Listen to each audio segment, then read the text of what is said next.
begin, let me introduce our first speaker. Dr. Francesca Lim is currently the consultant in hematology at Singapore General Hospital and the Assistant Medical Director of Health Science Authority Cell Therapy Facility in Singapore. Dr. Francesca Lim obtained her MBBS degree from the University College London and Royal Free College UK, and subsequently her MRCP UK from the Royal College of Physicians London and MRCP Master of Medicine from the National University of Singapore. Her research interests include cell therapy in cancer and transplant, particularly in hematopoietic stem cell transplant, cell therapy for immune modulation, and process development in cell therapy. She has published extensively in the field of hematology and is the recipient of multiple research grants from funding bodies in Singapore. So today, Dr. Francesca Lim is going to share a lecture entitled The Clinical Challenges of CAR T-Cell Therapy. So let's put our hands together to welcome Dr. Francesca Lim. Thank you.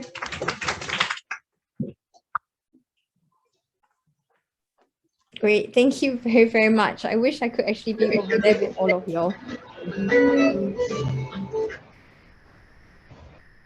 Okay, great. Can everybody hear me and see my slides? Yes, Dr. Francesca, yes. Great. Okay, so today I'll just be speaking to all of you all about the clinical challenges that the Singapore General Hospital experienced when we first set up our CAR T-cell clinical program. And I thought that it might be good to present firstly using a to talk about our CAR T-cell clinical program at the Singapore General Hospital, then talk about the patient journey and some of the real-world logistical challenges that we experience when providing this therapy for our patients, and obviously then end off by providing an update on the CAR T-cell patients that we have treated at our institution. So I thought it might be good to start with a case presentation, and I'm sure many of you are probably familiar with the treatment landscape of lymphoma. And this is a 59-year-old Chinese female who has no associated comorbidities. She was diagnosed with diffuse large B-cell lymphoma with a background of follicular lymphoma grade 3B in August 2013. She then received treatment with 6 cycles of standard care rituximab-based chemotherapy at the Tan Tock Seng Hospital. She went to remission for 3 years, but unfortunately relapsed in 2016. She then came to the National Cancer Center, where she underwent more chemotherapy treatment with rice as a salvage form, and unfortunately wasn't able to undergo an autologous stem cell transplantation as we were not able to collect enough CD34 stem cells. Again, though, she did go into remission for 2 years, but unfortunately relapsed again in May 2018. Afterwards, from February 2020, she was not able to go into remission despite having received more different systemic lines of chemotherapy.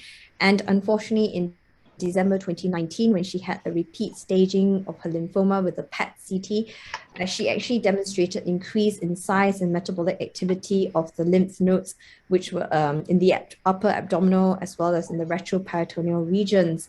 And she also had developed new FDG-avid lymph nodes at the pre-sacral region, which she manifested with neuropathy and sciatica in her lower limbs. But fitness-wise, she actually remained stable with a performance status of 1. And I'm not sure whether there are hematologists among y'all here in the crowd, but we know based on the pivotal studies that CAR T-cell therapy is really very effective and a promising and almost curative form of treatment for patients with relapsed refractory large cell lymphoma. Based on the SCHOLAR-1 study, which was a retrospective analysis that actually looked at patients with relapsed refractory diffuse large B-cell lymphoma or patients who had relapsed less than 1 year post autologous stem cell transplantation, these patients had quite a dismal median overall survival, only 6.3 months. But and you can see that at 2 years, only 20% of these patients are alive. However, now with the era of CAR T-cell therapy, based on the 2 pivotal trials with ZUMA-1, which basically looks at axicabtagene, also known as Yescarta, and the Juliet clinical trial that looks at tisagenlecleucel, also known as Kymriah, you can see that the same cohort of patients now, the median overall survival has improved to 25.8 months in the ZUMA-1 trial, and in the Juliet trial, 11.1 months. And at 4 years running, 44% of these patients are still alive, and in the Juliet study, 36% of these patients are still alive at 3 years and ongoing. And I thought I'll just address some of the underlying principles that govern an autologous CAR T cell therapy. We know that it starts by collecting the patient's white blood cells through a process known as leukapheresis, and therefore it is autologous derived, not allogenic yet. And then after which the T cells are isolated and activated. And once done so, they are then genetically modified to express the CAR on the surface of the T cells. And this can be done using a viral vector or a non-viral technique to express the CAR on the T cells. And after which the CAR T cells are then expanded in culture and they are then infused back into the same patient. However, before the patient receives these CAR T cells, they need to undergo lymphodepletion chemotherapy. And this really acts as creates the environment for the CAR T cells to proliferate in the patient's blood. And you can see the manufacturing turnaround time for these patients using a commercial product takes anything between 3 weeks to about 6 weeks actually in Singapore, because for us, the commercially available product is being manufactured at New Jersey in America. And I'd just like to draw your attention that currently there are about 5 FDA-approved CARs currently in the market. So you have axicabtagene Yescarta, which was based on the ZUMA-1 pivotal trial, your tisagenlecleucel, also known as Kymriah, which is based on your Juliet clinical trial, lisocabtagene, which is basically a CD4 and CD8 equal ratio of CAR T cells that are infused into patients with non-Hodgkin's lymphoma, and brexicabtagene, which is used for mantle cell lymphoma, and idacabtagene, which is used in the context of multiple myeloma.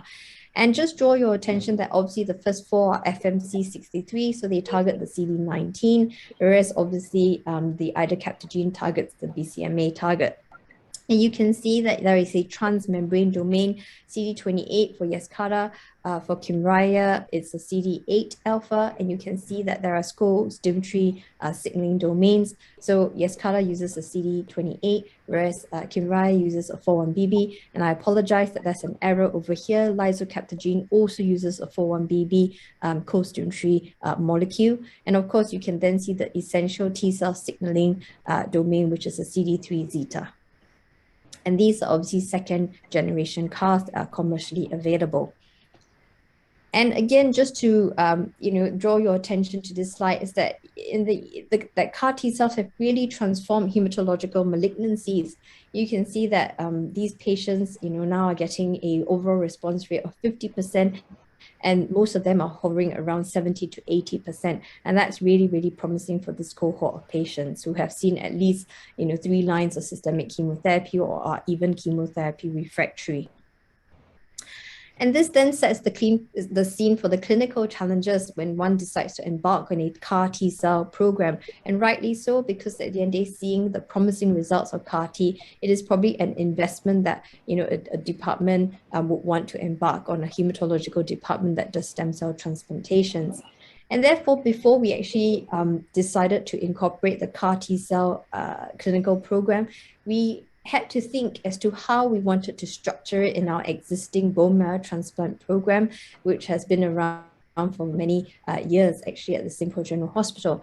And it was a very thoughtful process because one needs to understand that would you want the IEC program to be within the bone marrow transplant program, where then you have shared bone marrow transplant nurses as well as physicians, and obviously you treat patients who have a hematopoietic stem cell transplantation as well as undergo immune effector cell therapies as well, which is not isolated to CAR T, but obviously extends to natural killer cells, to mesenchymal stromal stem cells, to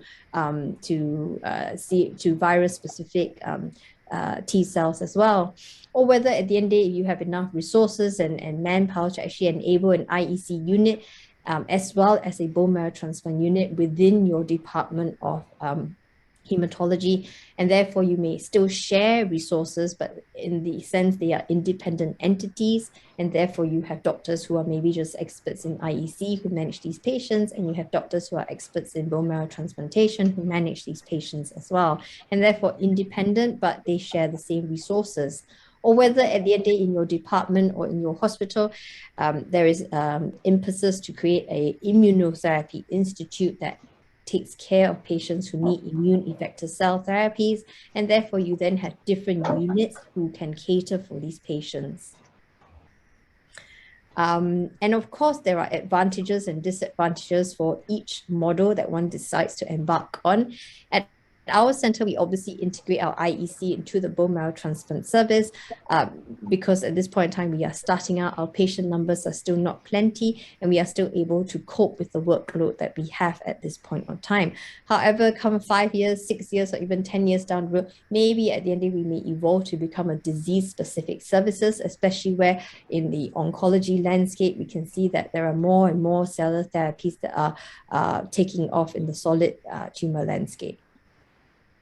And just to mention that besides obviously thinking about where your program would sit, it's also important to think about the standards that the program may actually offer to these patients. And therefore, at Singapore General Hospital, we subscribe to JC FACT standards as well. And this, in a way, will give your clinical program some form of credibility and some form of auditing purposes that people and even internally the personnel can work towards.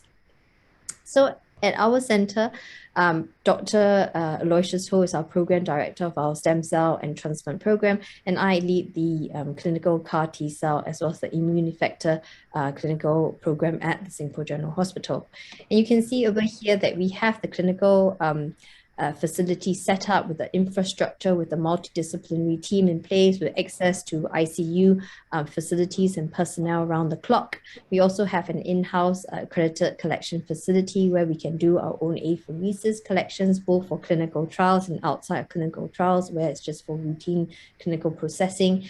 And then we obviously have a laboratory as well that can do simple cell processing such as cryopreservation and plasma depletion, and where these products can be stored and shipped off for manufacturing to the manufacturing site. And what governs all these entities is obviously having a QMS system in place, as well as local legislation and the accreditations in place. And so this is us. We obviously have an experienced team, which obviously all of this evolved from the experience of stem cell transplantation. Therefore, the learning and the hands-on teaching was not profoundly, was not profoundly difficult for the team, as they have already had the basic training in stem cell transplantation, and obviously a lot of SOPs that are already established for the collection processes.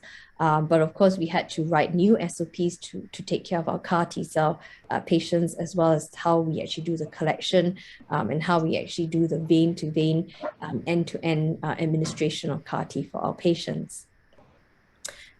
To mention that CAR T, although promising as a therapy, it is not without toxicities, and there are certain common toxicities associated with CAR T cell therapy, cytokine release syndrome, and based on pivotal trials, CRS of all grades in Juliet was about 58%, in the Zuma 1 is 93%. There are differences in the CRS rate just because of the fact that the signaling domains for the co-stimulatory domains for Zuma 1 is a CD28, whereas the Juliet is a 41BB. And we now know that CD28 results in rapid proliferation of the CAR T cells, whereas the 41BB governs and allows the CAR T to persist in a patient for much longer. And we know that CRS now is a clinical spectrum, which I'm sure many of you are familiar with: fever, hypertension, capillary leak, macrophage activation syndrome, DIC, and worst case, it can lead to multi-organ failure.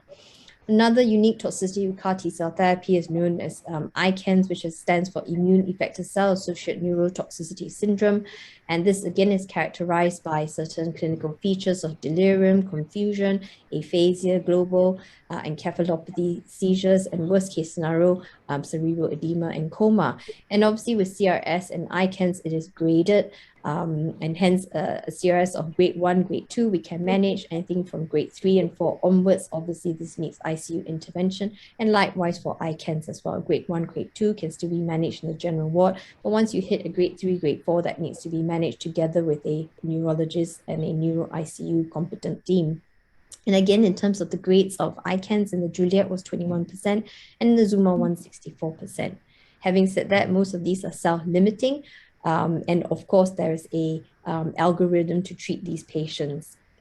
At the same time, patients do develop B-cell aplasia because of the CD19 being expressed on your B cells, but this can be treated with IVIG, and we tend to do that for our patients routinely if their levels drop less than 4. And in terms of infection, this must not be something that is, it is quite serious. You can see that 78% of them get grade 3, grade 4 neutropenia. And in the Aliana trial, 67% got grade 4 neutropenia. And having said that, the neutropenia initially could be due to the lymphodepletion chemotherapy, but based on some of our long-term data of these patients do persistently become neutropenic, and that could be more of an immune mechanism from the CAR. And you can see that in the first months, bacterial infections are more common, followed by viral and fungal. However, later on, after the first months, the 3 to 6 months, you can see that it becomes more viral, becomes more common compared to bacterial, and so on. So once you have identified these toxicities, once you know the effectiveness of your CAR-T, it is important that you start identifying your main stakeholders and obviously engaging them and having the entire education being rolled out and the training being rolled out to these personnel. And therefore, we know that our nursing staff are highly, highly paramount because they are the ones who obviously manage our patients around the clock. They are the first people who obviously get called to see patients if there is any issues, and then they escalate that to the clinical doctor team. And therefore, it's important to have them understand and become thoroughly educated in CAR T-cell therapy, as well as the adverse effects of these products and the management of it. And hence, they need to be familiar with the SOPs. They need to know where they find these SOPs as well. It is important to engage the emergency department as well as the intensive care unit early so that they are aware that there are these patients now receiving this novel form of cellular therapy. And obviously, they are also prepared to receive these patients into the departments such as the ICU and support the patient fully. The pharmacist also needs to be engaged because they need to be ensure that the rescue medications such as tocilizumab or CRS is available and is available 24/7 around the clock. And we know that CAR T-cell therapy, currently the commercial products are very expensive, and therefore it is probably important to have the social workers as well as the financial team engaged early to obviously support these patients if they were to actually embark on the CAR T's product. And once you have identified, again, your main stakeholders, once you communicate with them internally in the department, you also need to be aligned. And therefore, what has to be brought up straight is that patients who meet the FDA approval for CAR-T, so in the setting of DLBCL or large B-cell lymphoma, as well as young adults who are 25 years of age and younger with ALL, once they meet the FDA-approved criteria for these commercial products or the approved criteria in a clinical trial setting, we would then need to take a detailed history, look at the clinical and disease characteristics, go through the previous treatments and the response derived from these previous treatments that the patient got. Obviously, a lot of time is spent trying to educate patients and explain to them why they would benefit from CAR T-cell therapy, how CAR T-cell therapy works, the logistics behind it, as well as the toxicities that are unique to CAR T-cell therapy. After they understand all of this, we obviously then need to discuss them at our multidisciplinary meeting where the ICU colleagues are present, the infectious disease colleagues and our renal physicians are all present to discuss and agree that we would take the patient forward to CAR T-cell therapy.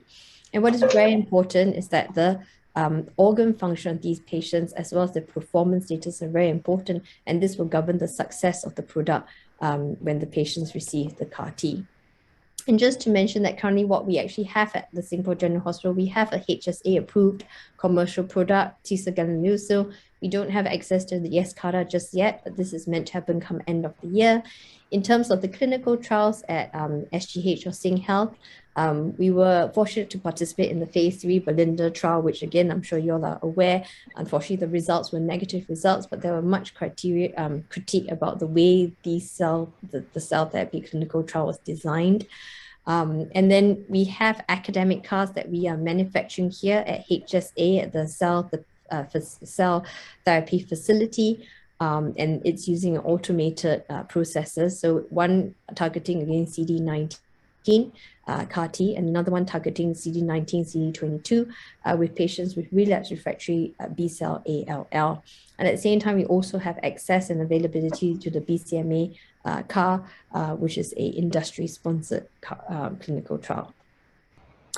So now I just want to highlight the patient journey and the logistics. So it always starts with the patient being referred to our center. We obviously have a consultation, as mentioned before that. We discuss our MDT. And I just want to use this slide to highlight that there are other areas that need to be contended with. Number one is basically the slots of leukapheresis, how fast you can get your patient to undergo leukapheresis.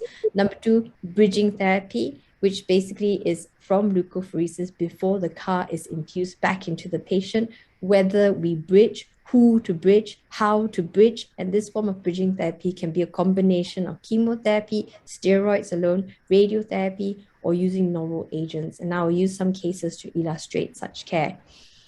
Obviously, infusion early care for us, this is still done as an inpatient. We don't do outpatient infusions yet. And then, of course, the discharge planning in terms of educating the patient and the caregivers, and then the long-term follow-up.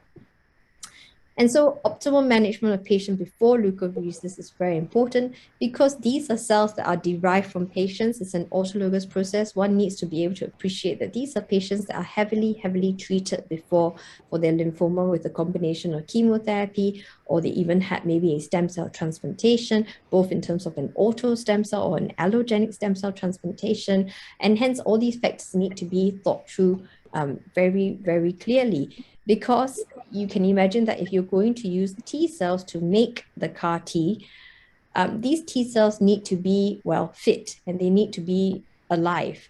Whereas, of course, you're giving patients chemotherapy and then you go ahead and collect their T cells the next day. Number one, you're probably going to end up with a very poor quality and quantity of T cells, and therefore, in the end, give rise to maybe a product, a CAR T cell product that fails to do what you need it to do, which is obviously kill the lymphoma cells, because the quality of the product would be compromised, and even the quantity of CAR T cells that you can manufacture from these patients will also be highly reduced. And therefore, we should and we must be able to appreciate that certain washout periods before leukapheresis are important.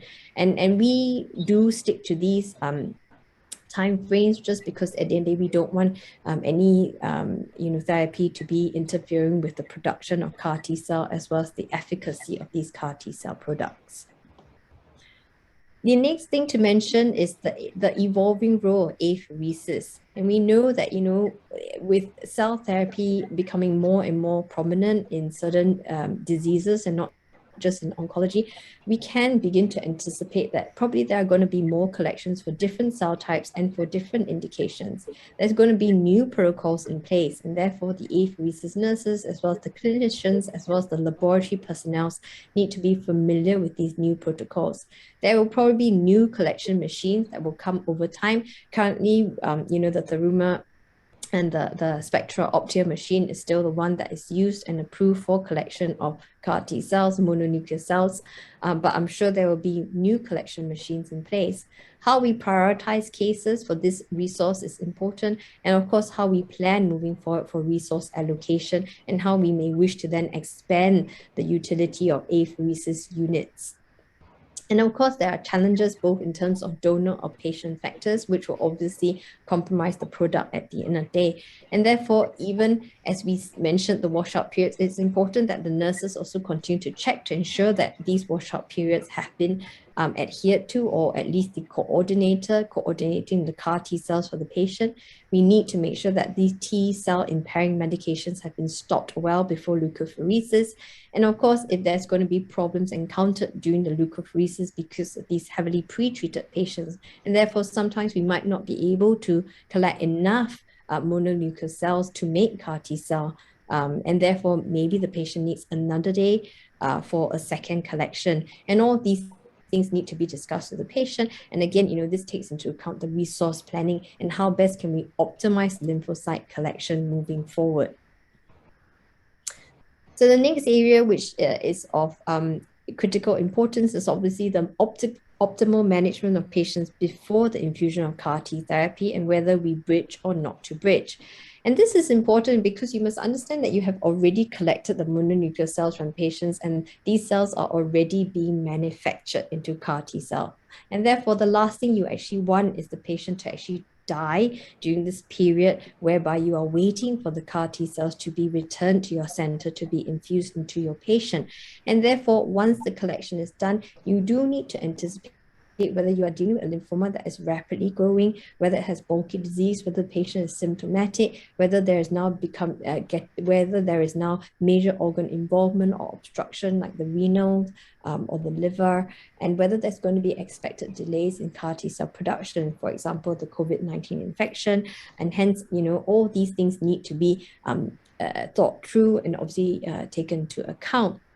And therefore, once you have an idea of, what to anticipate, what to expect, you then think about the certain regimes that you want to select for the patient. Obviously, if it's a rapid growing lymphoma, you might need chemotherapy, but the patient has already been chemotherapy refractory. That might not be the right regimen for the patient. And therefore, this really involves a more in-depth discussion with your multidisciplinary team, both with the lymphoma experts as well as the CAR T cell experts. And of course, nowadays, there are newer therapies coming about, polatuzumab, selinexor, and all the novel agents like venetoclax, ibrutinib, and these can also be a very good bridge for patients with lymphoma.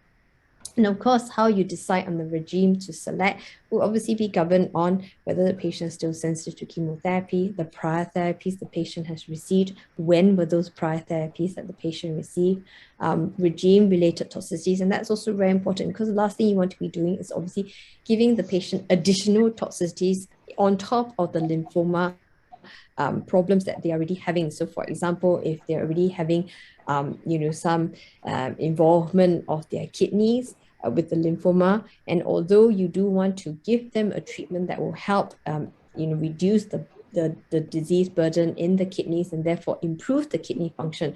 But having said that, sometimes if you then dose wrongly or you choose a chemotherapy regimen that, that can cause worsening of the renal function, that may be something that again warrants, a little bit more thought into, because again, you don't want to be rendering the patient having additional organ compromise before the CAR goes back into them. These are some of my patients. You can see this patient had such a bulky mass in his pelvic region. He was in a lot of pain, and he was limping every time he saw us, and obviously pain was an indicator that the lymphoma was really eating away at his bone. And you can see over here we actually bridged him with radiotherapy, and it was very targeted to that area.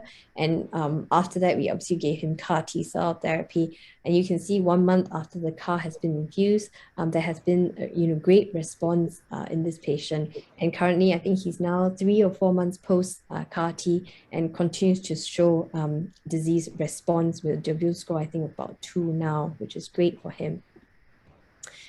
This is another one of my patients who I had to bridge as well because she had extranodal involvement of her lymphoma, so the lungs and the kidneys, and she had kidney impairment, a bit of liver. She even had involvement of her bones as well, her ankle. And so I gave her bridging with novel combination therapy with lenalidomide, rituximab, and ibrutinib. And you can see that after I bridged her, there was some stabilization and even disease regression, which is important as well because that will reduce the toxicities associated with the CAR. And since then, she had her infusion done, I think 2 months ago. Her first month PET-CT shows that she's already gone in complete remission with W score of 1.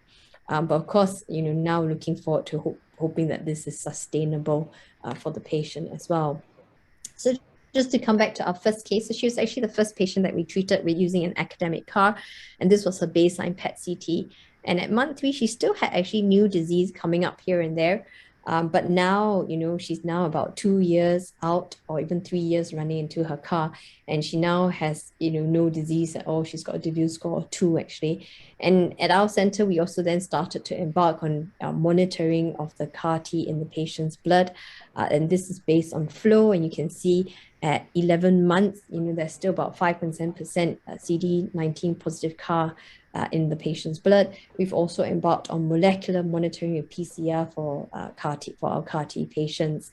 And again, just to draw your attention to this table over here, Hemoglobin for her was pretty good, but you can see that, over the months, she's actually become relatively neutropenic, but she actually didn't get any infection at this point of time.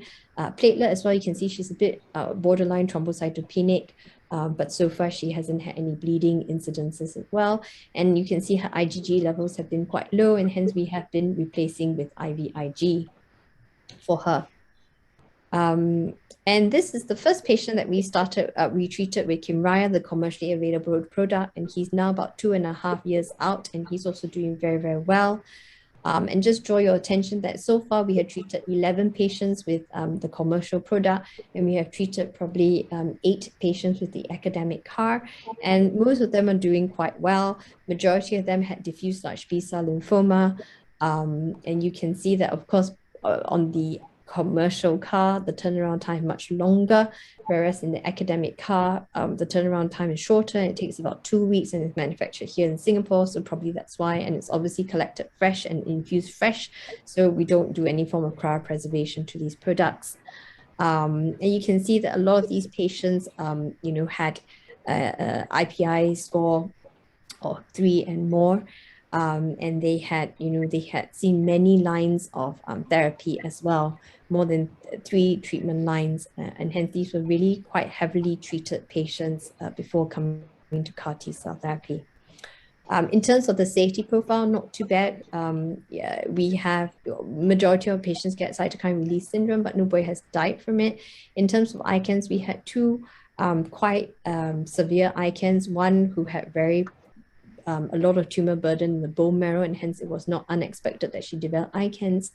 And we had another patient who developed ICANS around, I think, a year or 8 months after the CAR, so that was a little bit unusual. However, we are beginning to see that there have been more and more case reports of patients having delayed ICANS as well. And these, just to share, in the last year, these are the patients that we treated, and you can see that the data that we have is actually very similar to what has been published in the pivotal trials with tisagenlecleucel, where about 50% of these patients actually go into complete remission, and about 40% will remain in complete remission as well.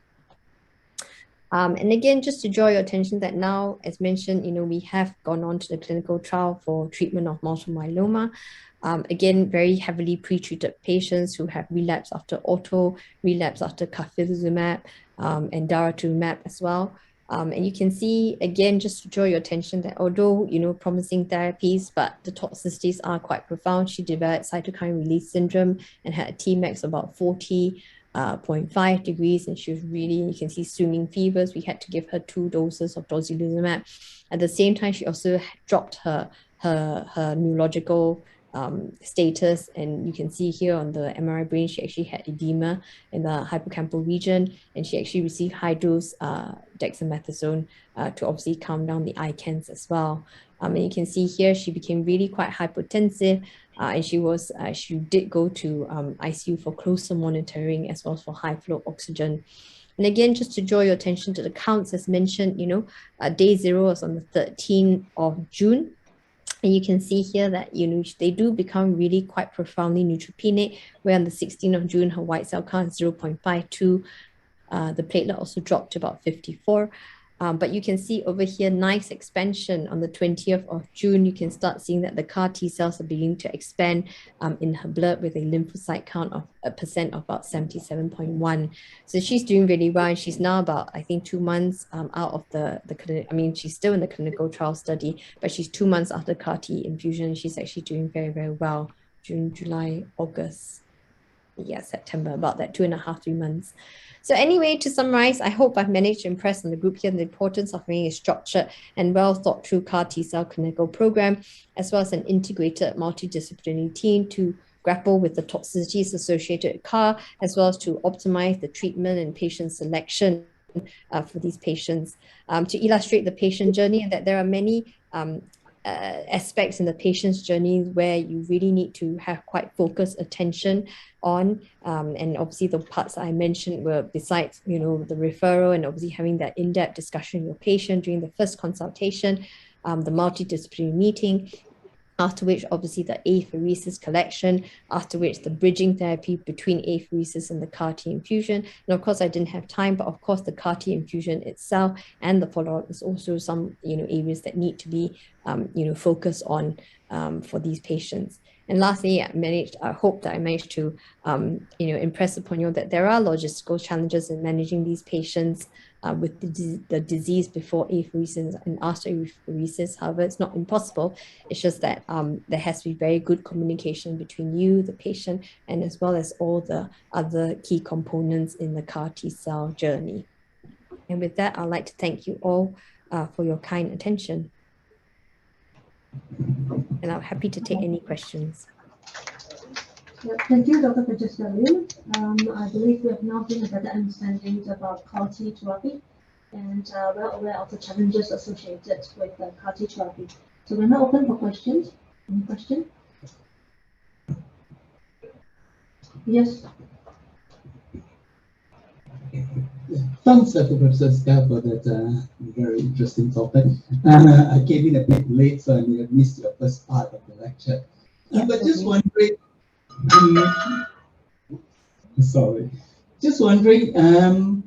would you consider re-infusion of a second CAR-T for patients who do not show an expected response to the initial CAR-T infusion?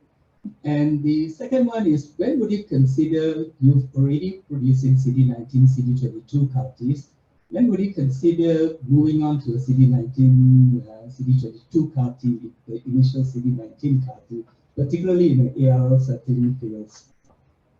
Yeah, so I take the first question about a repeat dosing.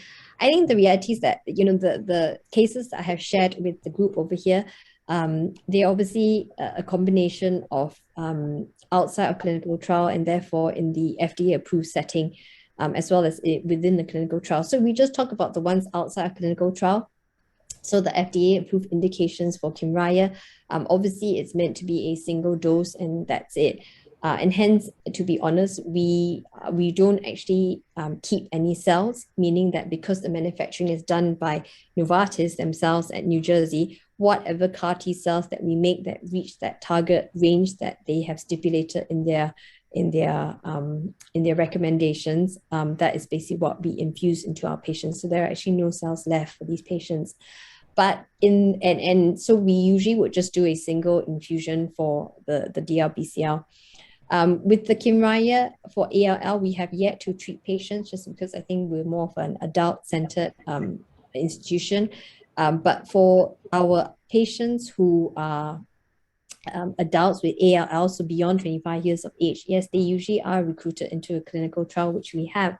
And usually the first steps that, we have two studies. One is obviously just looking at CD19, and that's in the DLBCL setting, whereas the CD19-22 CAR that we actually have here in a clinical trial setting is actually a dose escalation study. And at the same time, they are allowed to have repeated infusions. So coming back to your question, we actually did have a patient who seemed to didn't respond initially to the initial infusion of CD19 CAR. And of course, a lot of in-depth discussion is spent on the CAR-T kinetics as well as some of the profiles of the CAR. So for example, for some of them, we actually didn't see a huge increment in the CAR kinetics, the proliferation kinetics. And therefore, we decided that maybe it would benefit the patient to maybe give a higher dose of CAR-T cells to these patients. And at the same time, we also looked at the toxicities that the patient developed with the initial dose, and we found that there was very minimal CRS that the patient developed. And therefore, that was the rationale to actually go ahead and give a second dose to these patients. So I think those are certain aspects that governs our thought process as to when we'll actually give a second dose. But ideally, it should be done in a clinical trial setting. If not, obviously, then you can consider it in compassionate use. Whether you talk about 19 downregulation, and if there's downregulation, would you give CD19 again as a repeated dosing? To be honest, the pivotal trials and even some of the experts that I've spoken to, CD19 being positive for CD19, again, in the lymphoma setting, is not a inclusion or a strict criteria that the patient needs to meet in order to have the CD19 CAR. And many times they have mentioned that it's not necessary to demonstrate that you have CD19 and therefore receive the CAR. So I think that, so those are things, again, which are unknown entities. At our center, I do like to know the CD19 expression, not only CD19 expression. I do like to know about the PD-L1 as well as the CD22 and any other markers that I could obviously go by.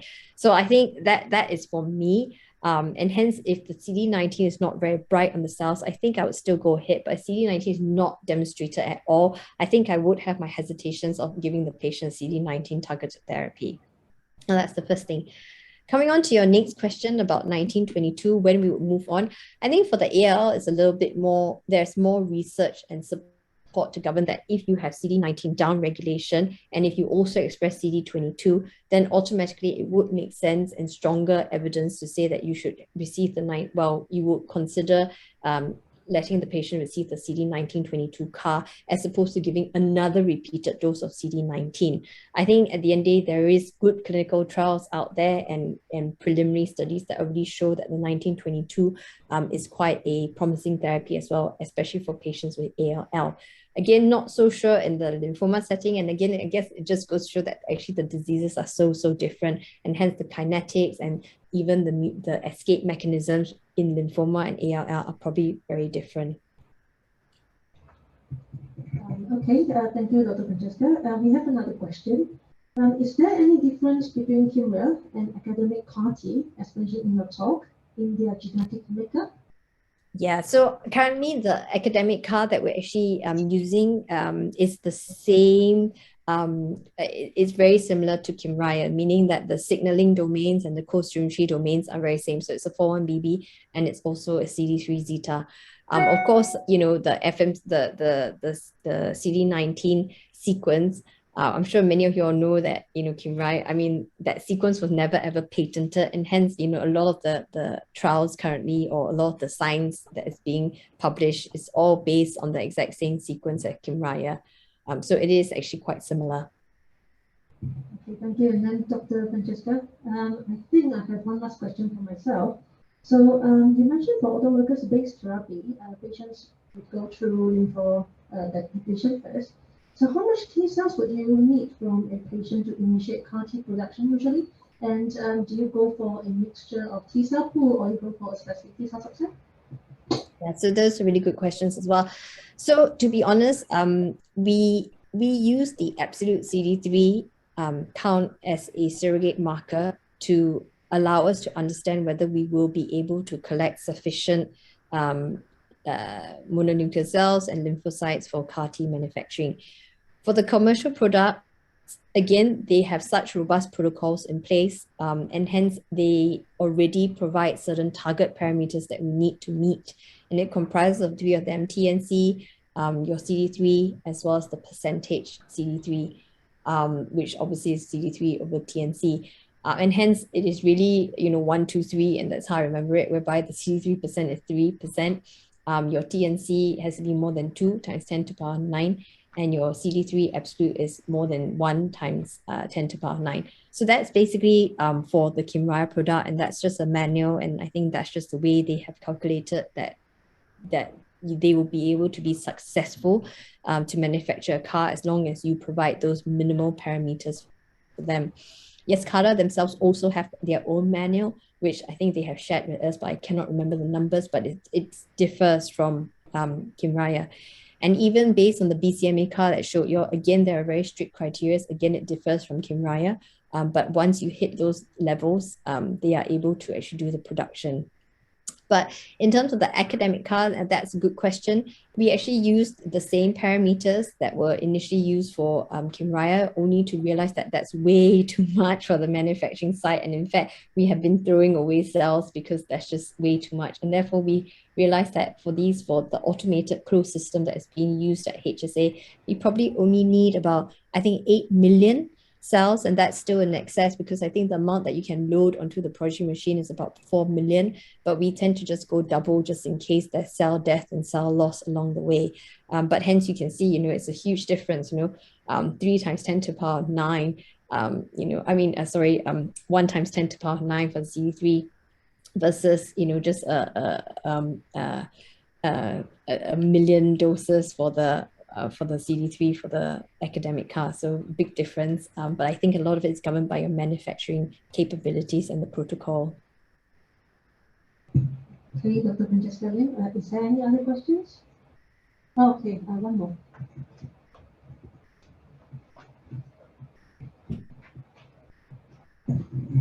Thanks for a very interesting talk. Because the gap from developing or generating CAR T takes between 40 to 100 days. So do you have any minimal ECOG status for the patient would need to meet before you can enroll them into CAR T therapy? And the second question will be, what is your comment that currently CAR T works very well on blood cancer, but it's actually not working so well on solid tumor? Do you think CAR T having penetrations issue to penetrate solid tumor to make it efficacious? Thank you.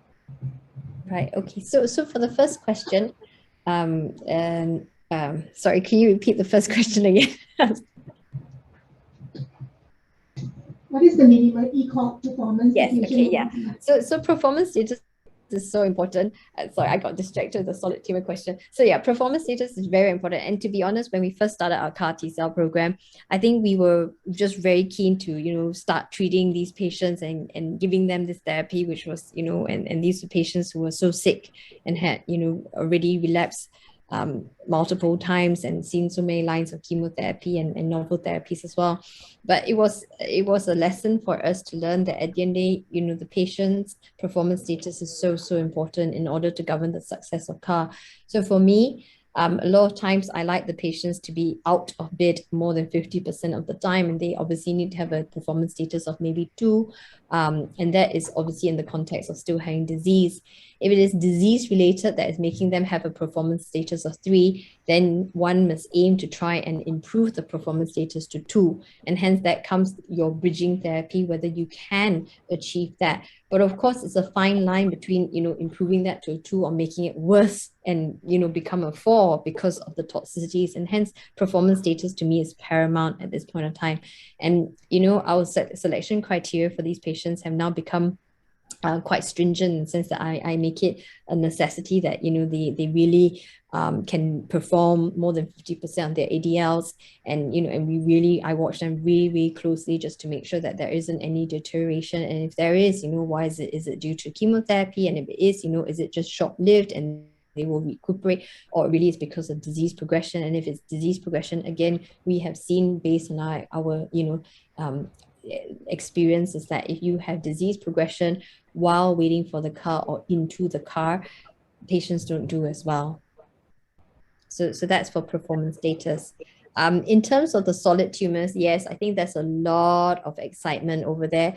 I think the problems here are several-fold. Number one, obviously, CARs are surface-targeted antigens, and therefore, as you know, a lot of the solid tumor targets tend to be intracellular, and therefore having to then still be dependent on your MHC expressing the tumor antigen to your T cells. And that's why, in a way, CAR T cells have not, progressed so well.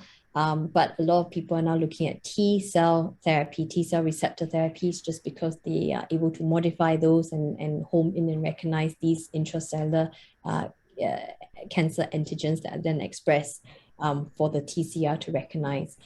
So I think there's certain issues with the antigen expression in terms of solid cancers. And of course, in terms of the penetration, that is true.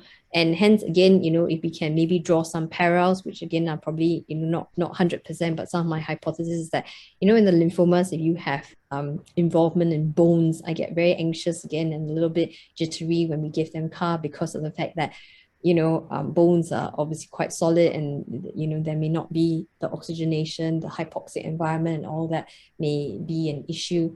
And hence, sometimes priming the cells are important. That's why I really do favor RT as a bridging therapy, or even as to prime the CAR T cells to actually penetrate these areas better. So coming back to your point, I think it's really to do with, yes, homing mechanisms, persistence, exhaustion, the whole hostile microenvironment in the solid setting, which obviously the CAR T cells need to overcome. And I think that's why there's so much interest in using combination therapies with lenalidomide, with checkpoint inhibitors to try and, improve or modulate the microenvironment so that the CAR T cells can persist and obviously, invade these areas that are not so friendly for the CAR T cells. Okay, thank you. We have one last question. Hi, Dr. Francesca. Thank you for the interesting talk. I was wondering whether you can enlighten us on the regulatory aspect of doing studies outside the trial, and as you mentioned, compassionate trial. So all these differences, the regulation in Singapore, and also it was interesting to see a homegrown CAR T product. And I was wondering whether this is seen as a first in human, or was it slightly more relaxed because the protocols are similar to Kymriah? Yeah, so there's really all the vectors are all produced in-house as well. Yeah, I think those are really, really good questions. I think as with all of us, we are all learning. I think even the regulators in Singapore are learning as well. Before I came back, I was in MD Anderson for 2 years learning about CAR T. And I think before me or concurrently, there was a group of clinicians that were sent away to learn about CAR for the clinical usage. But we also got people from overseas to come back and try and set up the academic CAR for Singapore. So I think a lot of it was planning, but a lot of it was joint education with us and with the regulators. So maybe if I just focus on the academic CAR first, and then we can move out from there. So the academic CAR for us is actually a closed system. It's an automated. So I'm sure not, many of you are maybe familiar. So we use the Prodigy machine, which is a Miltenyi-based equipment. And because it's a closed system and then automated processes, that kind of like help eliminate all this GMP requirements and the costing with the GMP, which currently we actually have 2 facilities in Singapore, but they're very small facilities. And therefore, of course, the impetus then for the government to support a proper GMP build up, which is meant to open come next year, 2023. But there are so many problems anyway with new GMP buildings, the requirements and the infrastructure is not such an easy task. And of course, the cost that goes into building a GMP and the maintaining of it and the SOPs and the training, a whole lot of things that still need to be done. And so in order to get by certain limitations, obviously Singapore then decided that maybe using an automated closed system would be a way forward, which you must remember that Kymriah, the manufacturing process is still labor intense, where it's an open manual system that was obviously started by Kao Jun and his group. And that has continued to be the way it is manufactured for Kymriah. And so, having a closed automated system and hence explaining to the regulators that, it's safer, the virus doesn't really go out to the environment. And of course, you have to do due diligence to say that, this virus is anyway, how is it different? How is it that doesn't affect the patient? And of course, what kind of criteria you'll be using. And you always need to have a criteria to justify to the regulators. So for example, you check for viral replication, competent replication in your product. You monitor for all these advantageous agents. Of course, you have your standard release criteria, your endotoxin, mycoplasma, viability, so on and so forth. And I think, of course, that has to then be presented to the regulators, and then they are appeased and they go, okay, fine, it seems like you have done due diligence, and so it's okay to go ahead to do it. So these were all in the clinical trial setting. And hence, of course, there's then the ethical bit that governs, so the IRB that governs and says that yes, it's safe, patient understands, and so on and so forth. There's a consent process in place. So that was quite easy. Then for the commercial product, when Kymriah wanted to come to Singapore, of course, it had to go through many, many, many hurdles of approval as well for HSA, HPRG, which is our regulatory body, to obviously approve this product. And I think it took them a long while as well, just to explain the entire cold chain processes. And again, how the cells are collected, how they are genetically modified, and so on and so forth. And they had to provide all that data. So I think Singapore obviously then went through that, and hence they gained approval for that. But yes, CADA is obviously doing the same thing, and they're having difficulties in the sense that they need to do all the legwork as well for their product. So those are how, it works in Singapore. But for the compassionate route, so this is where it is a bit gray, in the sense that when we talk about compassionate, we mean that patients have actually exhausted every form of therapy. And obviously this may be a promising therapy for the patient. And so we are fortunate in the sense that the institution will take on the responsibility. And initially, MOH would give the final yes or no, Ministry of Health, but now they leave it to the institution. And the main things that we need to comply with is, number one, we need to have an ethical board committee that says that ethically this is sound and you're and there's no ethical problem. Number two, the institution needs to be responsible. So we have to present to our medical board, and medical board has to agree. Our own department has to agree. So our head of department has to be involved in the discussions as well. And of course, there has to be tumor board consensus, and there has to be independent expert outside of the hospital to also say that this is a sound form of therapy. And then last bit is obviously where you're going to do your manufacturing. So because we already have these GMP setups, as long as they also meet the regulatory requirements. But to be honest, in a compassionate case, there aren't really real infrastructure regulatory compliances per se, so meaning that you don't need to be such a full-fledged GMP per se. You do still need to just meet the basic requirements. And I think once you have all of that in place, usually we can go ahead and administer the treatment to the patient. But an additional step for these patients who receive these compassionate products is that we and they will be audited. So meaning that we have to collate their data, and we have to present that data to Ministry of Health on a regular basis. And that has to go on for at least 5 years, or unless the patient dies. So that's our regulatory requirements and overview in a nutshell. Right, thank you, Dr. Francesca, for your very informative talk. We have gained a lot today. Thank you again. Okay, thank you very much.